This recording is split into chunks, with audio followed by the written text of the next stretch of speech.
Morning friends, आज अपन बात करेंगे प्लेन मिरर की। तो प्लेन मिरर की क्या क्या खास बातें होती है उनके बारे में अपन बात करने वाले हैं। तो सबसे पहले अपन जानते हैं कि जो प्लेन मिरर होता है, ये प्लेन मिरर अगर इससे x डिस्टेंस पर कोई ऑब्जेक्ट है तो हमेशा उसकी इमेज उतनी ही डिस्टेंस पीछे बनेगी। यानी x डिस्टेंस पे ऑब्जेक्ट है तो x डिस्टेंस पे क्या बननी चाहिए, इमेज बननी चाहिए। तो x डिस्टेंस पे ही इमेज बनेगी। क्लियर है मामला। अगर कोई आपको बोले कि ये x बराबर 10 मीटर है तो ये भी कितना होना चाहिए, 10 मीटर होना चाहिए। तो इसमें एक इंपॉर्टेंट बात ये है, तो ध्यान से देखने पर ये पता लगेगा कि जो प्लेन मिरर है उसकी बिल्कुल परपेंडिकुलर डिस्टेंस हमेशा कैलकुलेट की जाती है। कैसे?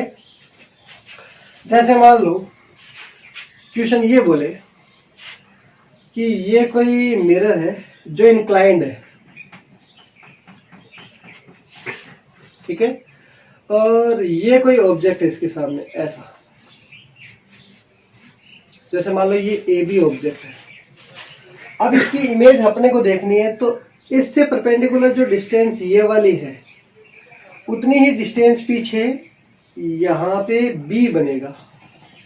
यानी ये वाली डिस्टेंस मान लो x1 है तो ये भी क्या होनी चाहिए, x1 होनी चाहिए। तो यहाँ पे पॉइंट बनेगा B, और इसकी परपेंडिकुलर जो डिस्टेंस है मिरर से उतनी ही पीछे क्या बनेगा, x2 डिस्टेंस मान लेता हूं मैं इसको।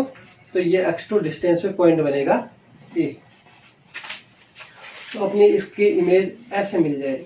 क्लियर है मामला। तो सबसे इंपॉर्टेंट बात यह है कि जो ऑब्जेक्ट की मिरर से जो परपेंडिकुलर डिस्टेंस उतना ही पीछे क्या बनता है, इमेज बनती है।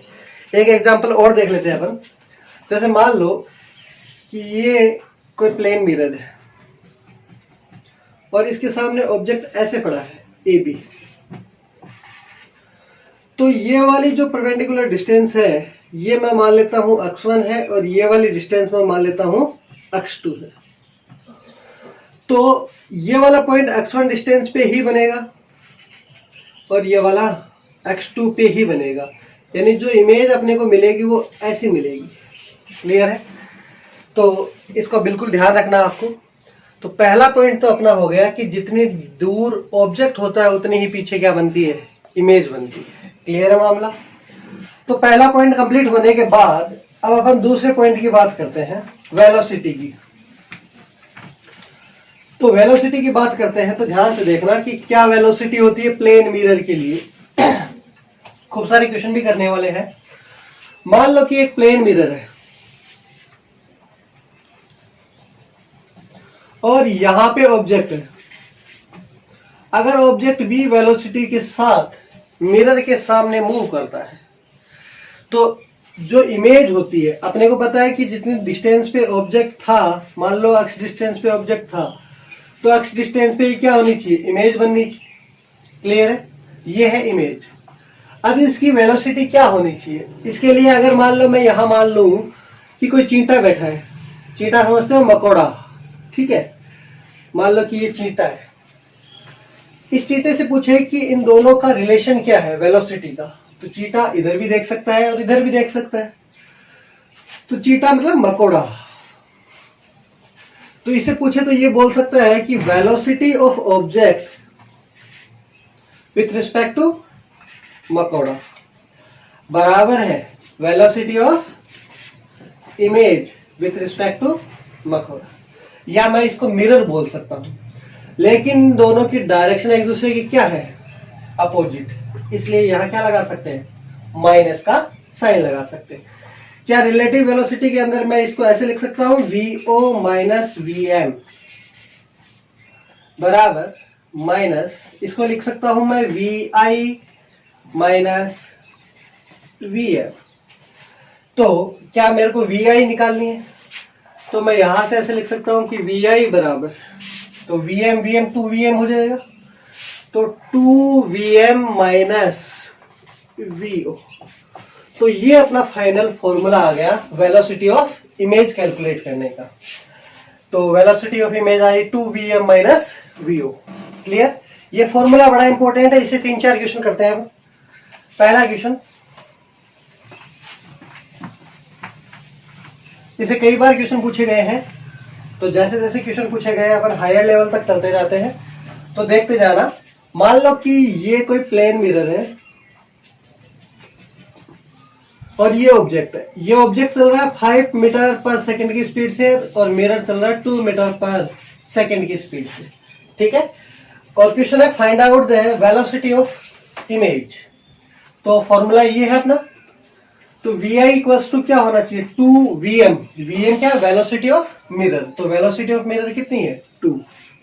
तो 2 माइनस vo कितना है, वेलोसिटी ऑफ ऑब्जेक्ट, जो कितना है 5। तो क्या लिख सकते हैं, 4 माइनस 5 यानी -1। अब -1 का मतलब क्या है कि जो इमेज इधर बन रही है वो इसके अपोजिट डायरेक्शन में मूव करेगी। माइनस का मतलब जिधर ऑब्जेक्ट चल रहा है या जिधर ऑब्जेक्ट मूव कर रहा है उसकी अपोजिट डायरेक्शन होती है, माइनस साइन को रिप्रेजेंट करती है। तो ये अपोजिट डायरेक्शन में चलेगा और इसकी स्पीड क्या होगी, 1 मीटर पर सेकंड। क्लियर है?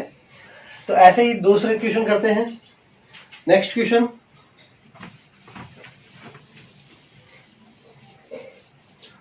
मान लो कि मैं ऐसे बोल दूं, ऑब्जेक्ट चल रहा है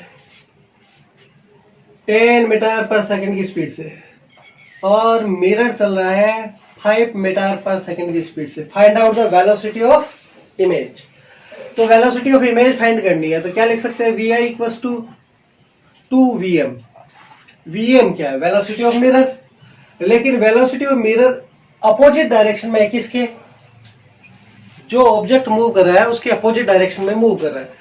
तो आपको एक बात हमेशा याद रखनी है कि हमेशा ऑब्जेक्ट जिस डायरेक्शन में मूव करता है वो डायरेक्शन पॉजिटिव लेनी है और उसके अपोजिट जो भी डायरेक्शन होगी उसको नेगेटिव मानना है अपने को। तो इधर ऑब्जेक्ट मूव कर रहा है, इसका मतलब इधर हमेशा पॉजिटिव, तो इसके अपोजिट नेगेटिव।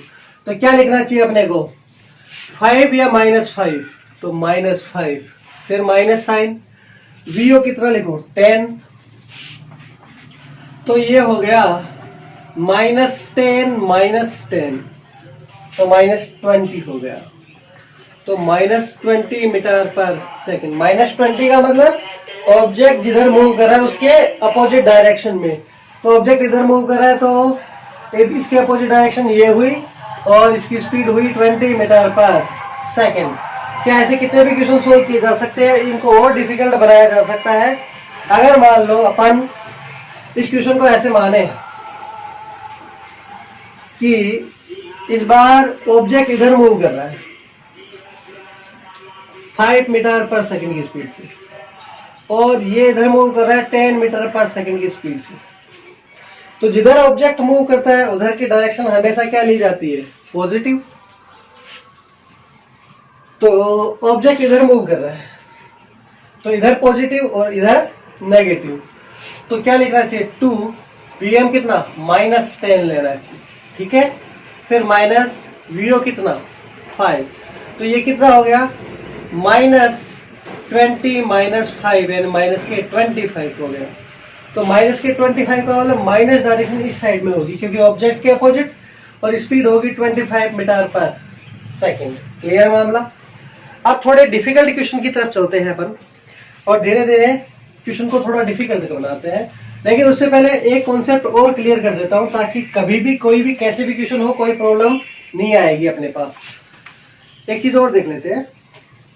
सोचो कि मैं अगर ऐसे बोलता कि ये ऑब्जेक्ट मूव कर रहा है ऊपर की साइड में 2 मीटर पर सेकंड, तो क्या जो इमेज है वो भी 2 मीटर पर सेकंड की स्पीड से चलती, चाहे इसमें मिरर ऊपर मूव करे, चाहे 5 मीटर पर सेकंड की स्पीड से मूव करे, चाहे नीचे 10 मीटर पर सेकंड की स्पीड से मूव करे, कोई फर्क नहीं पड़ता क्योंकि इन दोनों के बीच की जो डिस्टेंस है वो कम ज्यादा नहीं हो रही। तो इमेज की स्पीड भी वही रहेगी जो ऑब्जेक्ट की रहेगी। तो ध्यान रहे, जब भी ऑब्जेक्ट वर्टिकली मूव करता है तो उसकी वेलोसिटी में कोई डिफरेंस नहीं आता, चाहे मिरर जो है रोटेट करे, मूव करे, नहीं करे, कुछ भी कोई प्रॉब्लम नहीं आती। क्लियर मामला? तो अब देखते हैं कुछ इंपॉर्टेंट क्वेश्चन जो अच्छे लेवल पे आए हुए हैं, आईआईटी पीएमटी में पूछे हुए हैं। तो देखते हैं क्वेश्चन। मान लो कि ये कोई प्लेन मिरर है और ऑब्जेक्ट ऐसे मूव कर रहा है मान लो, और मैं ऐसे बोल दूं कि ये ऑब्जेक्ट मूव कर रहा है 5 मीटर पर सेकंड की स्पीड से, और ये जो हॉरिजॉन्टल से एंगल बना रहे हैं मान लो 37 डिग्री है, ठीक है। और जो मिरर मूव कर रहा है ये कर रहा है 2 मीटर पर सेकंड की स्पीड से, और अपना क्वेश्चन है find out the velocity of image. अब हमें वेलोसिटी ऑफ इमेज कैलकुलेट करनी है। क्लियर है मामला? तो ध्यान से देखते हैं। सबसे पहले तो क्या इस वेलोसिटी की कंपोनेंट निकालना चाहिए अपने को, जिधर थीटा उधर cos थीटा। तो इधर होना चाहिए 5 cos 37 डिग्री और वर्टिकली होना चाहिए 5 sin 37 डिग्री। क्लियर है मामला? तो cos 37 की वैल्यू क्या होती है? तो अपन जानते हैं, दो ट्रायंगल जानते हैं अपन जिनमें 37 डिग्री का और 53 डिग्री का, ठीक है। अगर ये 37 डिग्री है तो यहां 3 होगा, ये 4 होगी और ये 5 होगा। और अगर ये 53 का है तो यहां 4 होगा, यहां 3 होगा, यहां 5 होगा। इसको सिंपली ऐसे याद कर सकते हो कि अगर एंगल छोटा है तो उसके सामने छोटा होगा यानी 3 होगा, और एंगल 53 है तो उसके सामने 4 होगा। तो ये तो अपन राइट एंगल जानते हैं जिसकी जो हाइपोटेनियस है उसकी वैल्यू कितनी आनी चाहिए? 5 आनी चाहिए, ठीक है। तो यहाँ 37 है। अब कोस जानते हैं अपन, एल ए एल अपॉन के ए। तो कोस 37 यानी आधार बटा कर्ण या बेस अपॉन हाइपोटेनियस। तो बेस कितना है? 4, हाइपोटेनियस कितना है? 5। तो 4 अपॉन 5, cos 37 की वैल्यू हो गई 4 अपॉन 5। तो ये लिख सकते हैं 5 इंटू 4 अपॉन 5। 5 से 5 कैंसिल आउट हो गया, यानी बचा क्या अपने पास? 4। यानी इस डायरेक्शन में जो वेलोसिटी आई वो कितनी आई? 4 मीटर पर सेकेंड आई। क्लियर है मामला? ऐसे ही 5 sin 37 देखना, साइन देखना है तो परपेंडिकुलर अपॉन हाइपोटेनियस। तो परपेंडिकुलर क्या हुआ इसका? 3, और हाइपोटेनियस कितना हुआ? 5। तो 3/5। तो 5 से 5 कैंसिल हो जाएगा, ऊपर की साइड में इसकी वेलोसिटी हो जाएगी 3। क्लियर है मामला? तो ध्यान से देखते हैं, इधर वाली वेलोसिटी है 4 मीटर पर सेकंड और ये वाली मिरर की 2 मीटर पर सेकंड। तो इमेज की वेलोसिटी देखनी है तो vi इक्वल्स टू क्या लिखना चाहिए अपने को? 2vm। vm कितना? 2।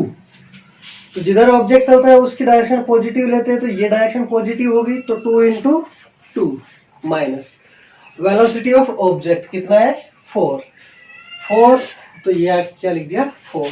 तो 4 माइनस 4 ये आ गया 0। यानी यहां जो इमेज है वो इस डायरेक्शन में मूव नहीं करेगी, यानी इस या इस डायरेक्शन में मूव नहीं करेगी। बट वर्टिकली अगर अपन देखें तो ऊपर की स्पीड से मूव कर रहा है 3 मीटर पर सेकेंड से। तो ये जो ऑब्जेक्ट है अपना ऊपर की डायरेक्शन में 3 मीटर पर सेकेंड की स्पीड से मूव करेगा। क्लियर है मामला? इसके अलावा और कई एंगल ले सकते हैं कि कैसा भी क्वेश्चन बना सकते हो। नेक्स्ट क्वेश्चन आपके लिए है, ठीक है। इसको आराम से सोल्व करना और आंसर को कमेंट बॉक्स में डाल देना, ठीक है।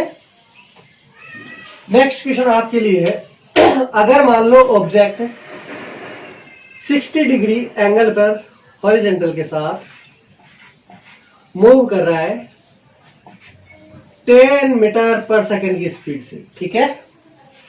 और ये जो मिरर है वो भी ऐसे 5 मीटर पर सेकंड की स्पीड से मूव कर रहा है, जो हॉरिजॉन्टल के साथ 37 डिग्री बनाता है। क्वेश्चन अपना ये है, find out the velocity of image. तो अपना क्वेश्चन हो गया, find out the velocity of mirror. Clear है मामला?